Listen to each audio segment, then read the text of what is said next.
aujourd'hui on se retrouve pour une nouvelle vidéo qui sera le bilan du mois d'octobre. Et une fois n'est pas coutume, je tourne ça à 21h, 21h30. Les gars, en ce moment, je n'arrive à tourner des vidéos correctement que le soir. En plein milieu de semaine. Je ne sais pas comment je fais mon compte.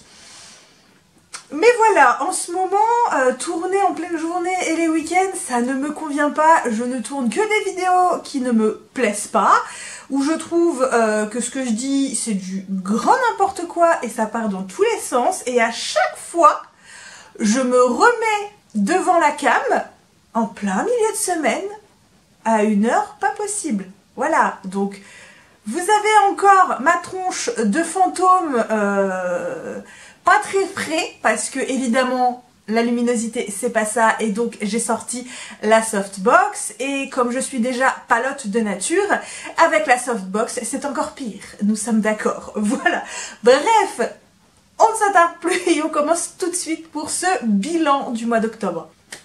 Bon, soyons honnêtes, le mois d'octobre ne fut pas particulièrement fameux, non. Il est même particulièrement mitigé, pour tout vous avouer. C'est pas le meilleur mois de l'année, c'est pas le pire, mais sincèrement, il fait partie de ceux qui sont pour moi les moins qualitatifs niveau lecture, puisque j'ai lu 3 romans. Dans ces 3 romans, il y en a un où j'en ressors assez mitigé, il y en a un qui a été sympathique, mais finalement, je l'ai vu venir de loin. Le 3e a été plutôt bon. Et j'en ai entamé un 4e que j'ai finalement abandonné un peu avant la moitié. Et j'ai un petit peu rattrapé le coup avec 2 mangas qui pour le coup m'ont vraiment plu.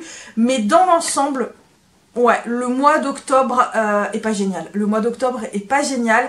J'espère que le mois de novembre sera meilleur. Pour tout vous avouer, pour le moment, de ce que j'ai lu, je suis plutôt satisfaite. J'ai bien entamé le mois de novembre. Il sera peut-être pas non plus au niveau quantitatif énorme, mais tant que la qualité est là au niveau de mes lectures, voilà, ça rattrapera le mois d'octobre. Mais ne tardons plus et commençons tout de suite. Je commence du coup tout de suite par la déception et surtout l'abandon du mois d'octobre avec le premier tome de la saga de Twisted. Donc ici Twisted Love d'Anna Wang aux éditions Hugo Roman dans leur collection New Romance. Et clairement celui-ci j'aurais dû réfléchir avant de me l'acheter. C'est un achat impulsif parce que je me suis laissée embarquée par la hype que j'en ai vu partout sur les réseaux sociaux, sur Booktube, Instagram, TikTok, voilà. Je me suis laissée un petit peu embrigader et pourtant c'est typiquement le genre de lecture que je n'aime pas. Voilà, je me suis laissée vraiment embrigader sans lire le premier chapitre, sans lire un extrait sur Kindle. Je suis allée en librairie, je l'ai vu, je l'ai pris et c'est un achat qui pour le coup est très regretté. Voilà, je regrette cet achat parce que vraiment, ça m'arrive très rarement, mais là pour le coup je ne prenais absolument aucun plaisir à lire ce livre, mais vraiment aucun. Dès que je rouvrais le livre, c'était presque une torture, me concernant. Donc arrivé un peu avant la moitié, j'ai fini par lâcher l'affaire. Je me suis dit, j'ai déjà tellement de livres à lire que je vais pas me forcer à lire un livre que vraiment je n'apprécie d'aucune manière. Je vais quand même vous en parler un petit peu parce que bon, j'en ai lu pratiquement la moitié. Donc ici on suit Ava. Ava est une jeune femme de 22 ans qui est à l'université et qui a pour voisin son grand frère. Sauf que son grand frère va partir pendant 1 an dans un pays étranger, pour faire du bénévolat. Et frangin ultra protecteur qu'il est, il est super inquiet à l'idée de laisser sa petite sœur toute seule sans surveillance pendant 1 an. Et il va donc demander à son meilleur pote Alex de la surveiller, voilà, pour s'assurer qu'il ne lui arrive rien durant son année d'absence. Alex c'est pas chaud au départ, voilà, il se dit ouais mais bon, qu'est-ce que tu veux que j'aille surveiller la petite sœur de mon meilleur ami, voilà, enfin, il est pas chaud déjà, il apprécie pas franchement la petite sœur. Mais c'est son meilleur ami et il se voit mal refuser, donc il accepte. Et en acceptant cette mission, il se dit j'ai pas envie, mais j'accepte et tant qu'à faire, je vais prendre ma mission super à cœur. Et autant vous dire que pour moi ça a été la débandade, littéralement. Déjà d'une, je n'ai absolument pas aimé la plume, mais vraiment, je sais pas si c'est la plume de l'autrice, je sais pas si c'est la traduction, sincèrement je juge pas la plume de l'autrice pour le coup, ni la traduction. Mais j'ai pas aimé. J'ai pas aimé, j'ai trouvé que c'était une plume très saccadée, j'ai trouvé qu'en plus c'était assez fade, il y avait un petit côté vulgaire qui moi ne m'a pas plu du tout. Bref, déjà rien que la plume m'a un petit peu rébuté. Ensuite, j'ai trouvé que c'était extrêmement cliché, on a un peu un remake de 50 nuances de Grey façon universitaire, enfin non même pas, c'est un peu les personnages de 50 nuances de Grey, moi j'ai eu cette sensation. C'était très cliché. C'était extrêmement cliché. Et bon sang, sincèrement, le personnage toxique d'Alex, ça m'a refroidi. Ça m'a refroidi d'un bout à l'autre. Quand j'ai vu le personnage que c'était, moi sincèrement, c'est clairement le genre de lecture que j'aime pas. Voilà, les personnages toxiques, les personnages rebelles, un petit peu dangereux comme ça, c'est pas forcément ma tasse de café favorite. Et là, le Alex, non seulement il est toxique, mais il a aucun respect ni pour Ava, ni pour les amis d'Ava, ni pour ses collègues, ni pour personne. Le mec, il n'aime personne, il n'a aucun respect pour personne. Littéralement, c'est une tête à claque. Voilà. Et vu le comportement du gars, moi j'ai dit stop. Voilà, ça m'a complètement refroidi. Et du coup, bah, je suis passée à autre chose. Voilà. C'était pas fait pour moi, c'est pas grave. Je pense que certains aimeront. Mais sincèrement, je ne le conseille pas en dessous de 18 ans, simplement parce que le personnage masculin est toxique et que, ouais, je pense que c'est surtout pour les majeurs. Les mineurs, c'est pas fait pour vous. Sincèrement, moi, je pense que c'est pas fait pour vous, pas avant 18 ans. Je continue avec une suite de sagas. Il s'agit du tome 3 des détectives du Yorkshire. Donc ici, rendez-vous avec le mystère de Julia Chapman. Donc ici, aux éditions France Loisirs. Et encore une fois, j'ai adoré retrouver Samson et Delilah. J'aime énormément les personnages qui se développent petit à petit au fil des tomes. La relation également se développe.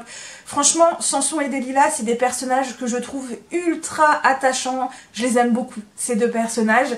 J'aime énormément également l'ambiance générale de cette saga avec ce côté brumeux, pluvieux, froid, petite ville perdue au milieu de nulle part où tout le monde se connaît, où chacun a des ramifications avec d'autres personnes, où les passés se dévoilent au fur et à mesure des tomes. Ce sont des personnages, certes, qui sont secondaires, mais ce sont des personnages récurrents à chaque tome. Donc on est obligé d'apprendre à les connaître, on est obligé d'apprécier ces personnages.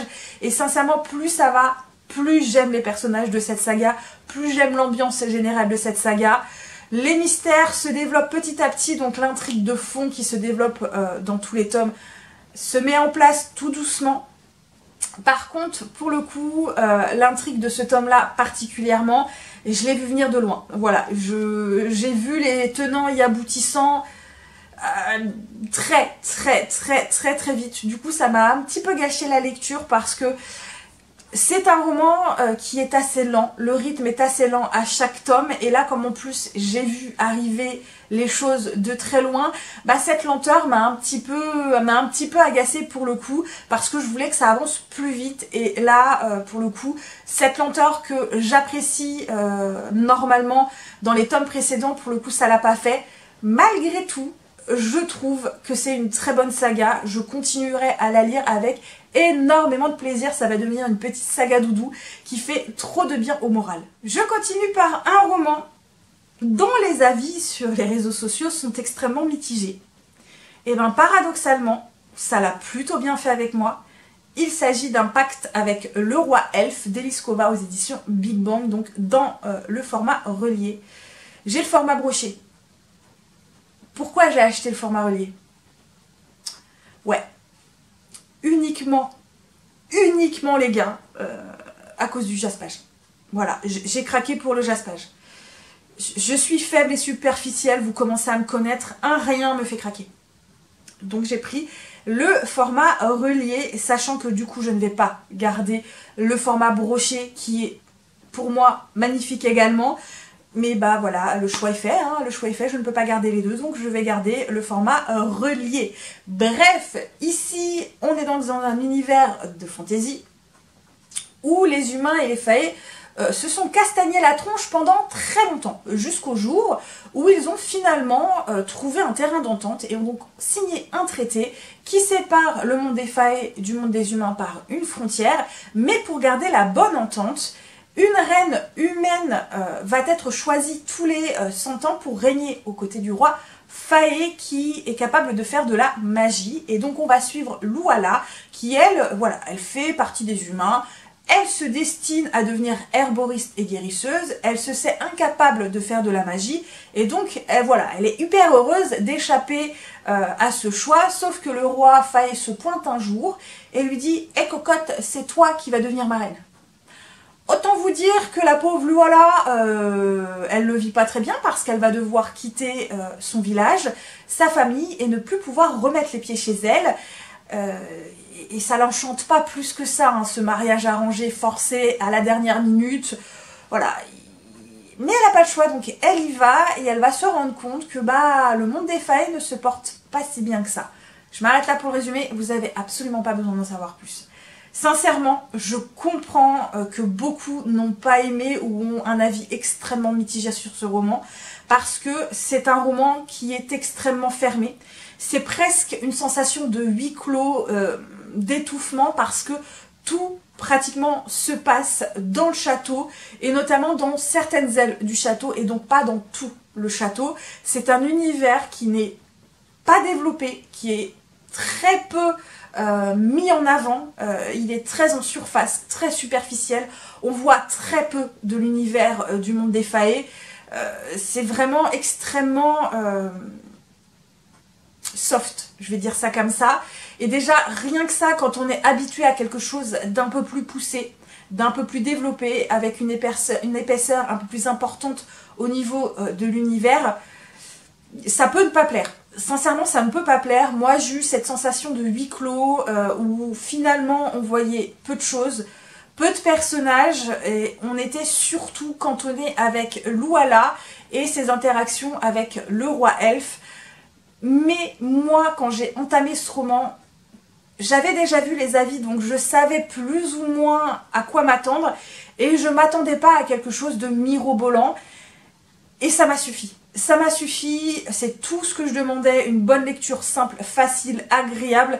Il a fait le taf et ça a été parfait pour moi. Le style est extrêmement fluide, ça se lit tout seul, on n'a pas le temps de s'ennuyer, et sincèrement, j'ai beaucoup aimé les deux personnages que j'ai trouvé mignons. Voilà, j'ai trouvé Louala et le roi elfe, dont j'ai oublié le nom déjà. Je les ai trouvés trop mignons tous les deux. J'ai trouvé leur relation qui se développe extrêmement mignonne. Et je les ai trouvés attachants, voilà. Je me suis attachée aux deux personnages et finalement ça m'a largement suffi. Même si effectivement, non seulement c'est un univers qui n'est pas très développé, mais les personnages sont un peu clichés quand même, hein. C'est un peu cliché. C'est des choses qu'on a déjà vues. Mais en même temps, voilà, moi je lui en demandais pas plus. Je lui demandais juste de me faire passer un bon moment. Il a fait le travail, c'est tout ce que je lui demandais et j'ai passé un super bon moment. Je ne lui en demandais pas plus. Je continue avec un roman qui pour le coup est beaucoup plus complexe que le précédent. Il s'agit de ce one-shot qui est donc Les Flibustiers de la mer chimique de Marguerite Imbert aux éditions Albin Michel dans leur collection Imaginaire. C'est un one-shot et c'est un post-apocalyptique. Et donc ici, la civilisation telle qu'on la connaît s'est effondrée un peu moins de 100 ans avant, donc 80-90 ans plus tôt, on s'approche d'un siècle. Et autant vous dire que oui, les humains ont fait de la bonne grosse merde, et depuis c'est mode survie pour ceux qui restent, c'est-à-dire quelques millions un petit peu éparpillés sur les terres qui sont encore vivables. Voilà, je vous pose le décor là. Tout a changé, le réchauffement climatique s'est accentué, montée des eaux, certains endroits sont inhabitables parce que complètement désertiques, certains continents ont disparu sous la montée des eaux. Malheureusement, la mer, si avant on pouvait s'y baigner, c'est plus le cas maintenant, à moins que vous vouliez juste devenir un squelette vivant. Voilà. Sans compter qu'il y a des bestioles géantes qui n'ont qu'une envie, c'est de vous boulotter. Donc autant vous dire que ça démarre pas très bien dans cet univers, hein, voilà. On y suit donc notamment deux personnages qui sont Ismaël et Alba, dans deux endroits différents, dans deux aventures différentes qui vont évidemment se rejoindre un petit peu plus tard. Mais au-delà de ça, on suit tout un panel de personnages différents dans un univers extrêmement dense, extrêmement développé, et autant vous dire que vous avez de quoi faire, même si c'est un one-shot. Alors, je tiens à prévenir tout de suite que je ne conseille pas ce roman à tout le monde parce que la plume déjà est assez exigeante. Le roman est assez dense, c'est quelque chose d'assez original qui pourra ne pas plaire à tout le monde et malheureusement, je fais partie de ceux qui sont... Voilà. Autant j'ai adoré l'univers que j'ai trouvé extrêmement bien foutu, extrêmement crédible, extrêmement original, extrêmement riche. Vraiment, c'est un univers qui est vraiment riche. Les enjeux politiques, les enjeux environnementaux, les enjeux de survie de ce qui reste de l'humanité sont très bien amenés, sont très bien posés. On a un panel de personnages qui sont pareils, extrêmement bien développés, qui n'ont absolument rien de cliché. Ils ont de vraies personnalités, ces personnages-là, mais vraiment des personnalités complexes, qui n'est pas noir, qui n'est pas blanc, mais avec toute une zone de gris, et je les ai trouvés mais tellement intéressants.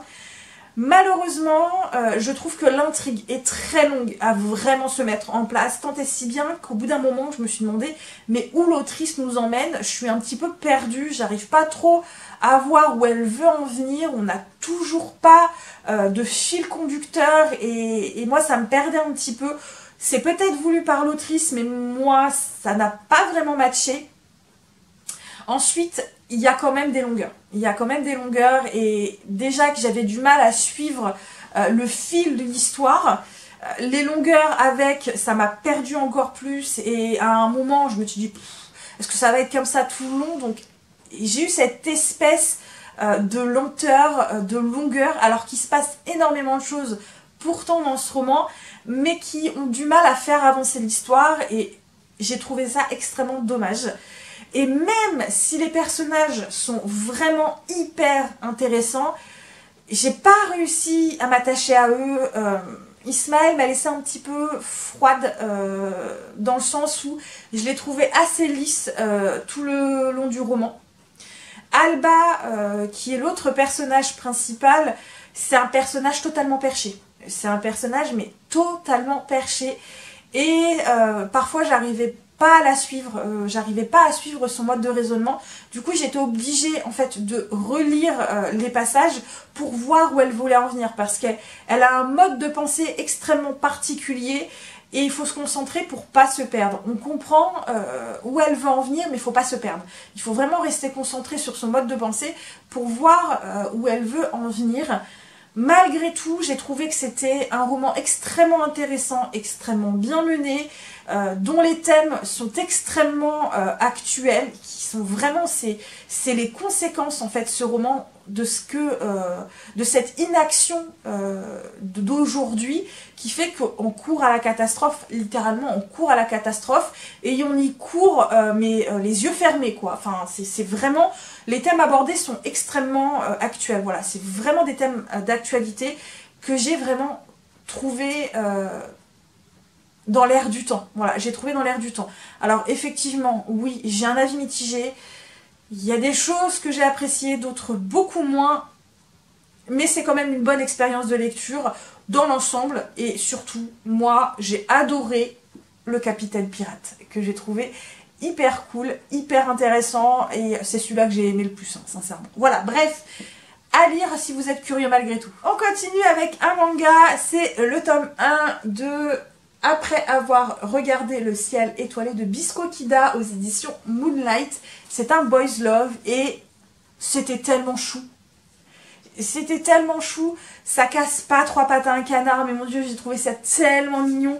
C'est tout en rondeur déjà, les dessins, c'est trop chou, les personnages sont trop mignons.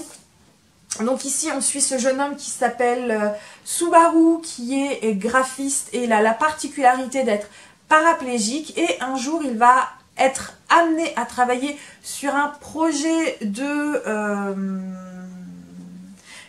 spectacle au planétorium, donc en collaboration avec ce jeune homme qui est donc Togo et qui lui est photographe professionnel spécialisé dans les étoiles. Autant vous dire que quand Subaru rencontre Togo dont il est absolument fan, ça va faire des étincelles entre les deux et va se nouer au fur et à mesure une petite relation entre ces deux-là. C'est le premier tome, ça se passe sur plusieurs mois, que j'ai trouvé pas trop bien défini au niveau de la temporalité, mais malgré tout, tout le reste m'a plu. Tout le reste m'a plu parce que c'est vraiment une relation extrêmement mignonne. C'est un moment doudou, ça fait du bien, les deux personnages sont trop mignons, j'ai adoré les regarder évoluer dans cette construction de relation, d'apprentissage de l'autre, de prise de confiance de soi-même grâce à quelqu'un d'autre qui va vraiment lui permettre d'ouvrir les yeux sur lui-même et sur ses capacités malgré son handicap. Et c'est trop mignon, c'est trop doudou. Voilà, j'ai adoré ces deux personnages, je les ai trouvés trop... Ah, ils me font craquer. C'est des gros nounours, voilà. Et je termine avec ce one-shot qui est donc Witch and Cat de Yodaka Kuroi aux éditions Anna Book. C'est un one-shot et c'est encore un boys love. Donc ici, on va suivre, je ne sais plus comment il s'appelle, Juichi, qui lui est livreur pour la mafia, donc il est tout en bas de la pyramide, et il a un voisin de palier assez mystérieux, très solitaire, voire hyper introverti également, qui ne veut rien avoir à faire avec lui, il veut personne dans sa vie le gars, il veut pas d'amis, il veut aucune relation, sauf que concours de circonstances vont tous les deux les mettre en interaction. Et Juichi va finalement avoir un énormissime crush pour son voisin de palier du coup. Sauf que malheureusement quelque chose va se passer et va remettre toute sa vision en perspective. Et je m'arrête là pour résumer. Je pense qu'on vous en dit plus déjà dans la 4e de couverture. J'ai beaucoup aimé. J'ai beaucoup aimé parce que c'est plein d'action, on n'a pas le temps de s'ennuyer. Graphiquement, je le trouve très beau, très net. C'est hyper lisible. J'ai beaucoup aimé les deux personnages, j'ai beaucoup aimé la relation. Malheureusement, il m'en faut un petit peu plus. Je trouve que l'univers n'est pas assez développé. Il est extrêmement en surface. Je pense qu'on pourrait en apprendre plus parce que de ce qu'on en voit, c'est hyper intéressant. Sincèrement, je pense que l'auteur, en tout cas l'autrice ou la mangaka, pourrait en faire un 2e tome pour qu'on en apprenne un petit peu plus. Mais malgré tout, j'ai beaucoup aimé les deux personnages. La relation, attention, c'est assez hot. Donc pour ceux qui n'aiment pas trop quand c'est trop hot, je vous le conseille pas. Sinon, allez-y, foncez. C'est une bonne lecture, on passe un bon moment. Et voilà, j'en ai du coup terminé pour ce bilan du mois d'octobre, extrêmement mitigé. Et encore une fois, j'ai eu un mal de chien à tourner cette vidéo, donc encore une fois, là on arrête, si c'est foiré, tant pis, on fera avec. Bref, j'espère malgré tout que vous avez aimé cette vidéo. Si vous avez lu certains des romans, n'hésitez pas, comme d'habitude, à me dire si vous avez aimé ou pas. Si vous êtes curieux de lire, du coup, certains des romans que je vous ai présentés là, comme toujours, les petits pouces bleus, ça fait toujours plaisir. Si vous avez la flemme, encore une fois, avec les longs commentaires, n'hésitez pas avec l'emoji pour me dire que vous êtes passé sur la vidéo, que vous l'avez regardée. C'est pareil, ça fait toujours plaisir. N'hésitez pas à vous abonner si l'envie vous en vient, à me suivre sur d'autres réseaux sociaux également. Moi, comme d'hab, je vous dis à très bientôt pour une nouvelle vidéo et surtout, prenez bien soin de vous. Bye bye!